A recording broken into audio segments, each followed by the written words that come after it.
Madalas nating naririnig na breakfast is the most important meal of the day. Pero ayon sa mga bagong pag-aaral, hindi ito totoo sa lahat ng pagkakataon. Pero bakit nga ba hindi breakfast ang pinaka-importanteng meal sa buong araw?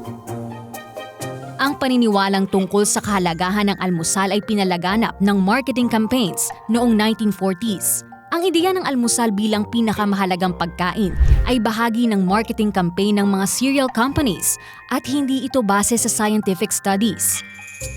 Ayon naman sa ilang mga pag-aaral, hindi lamang ang breakfast ang importanteng pagkain sa buong araw.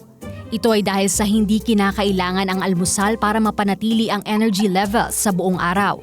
Ayon sa mga pag-aaral, hindi naman gaanong bumababa ang energy ng mga taong hindi nag-aalmusal. At ang iba pa nga ay mas nakakapag-concentrate sa kanilang gawain. Bukod dito, natuklasan na ang eating patterns ng bawat tao ay magkakaiba at hindi pare-pareho ang kailangan ng bawat tao. May mga tao na mas naaangkop sa lifestyle nila ang hindi pagkain ng breakfast dahil mas nakakaramdam sila ng gutom sa hapon kaysa tuwing umaga. At ang hindi pagkain ng almusal ay walang negatibong epekto sa kanilang katawan. May paniniwala rin na ang hindi pagkain ng breakfast ay maaaring maging dahilan ng pagdagdag ng timbang. Pero wala itong scientific basis.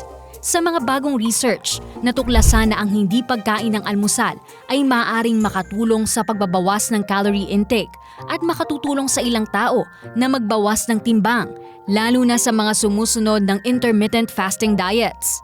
Bukod dito, natuklasan din na walang matibay na ebidensya na ang pagkain ng almusal lamang ang makatutulong sa prevention ng chronic diseases o mga malubhang sakit. Mas mahalaga pa rin ang proper diet o ang pagpili ng wastong pagkain kaysa sa kung anong oras kakakain. Kung may iba pang gustong malaman tungkol dito, makatutulong kung magtatanong sa pinakamalapit na doktor o health professional sa inyong lugar. Now you know!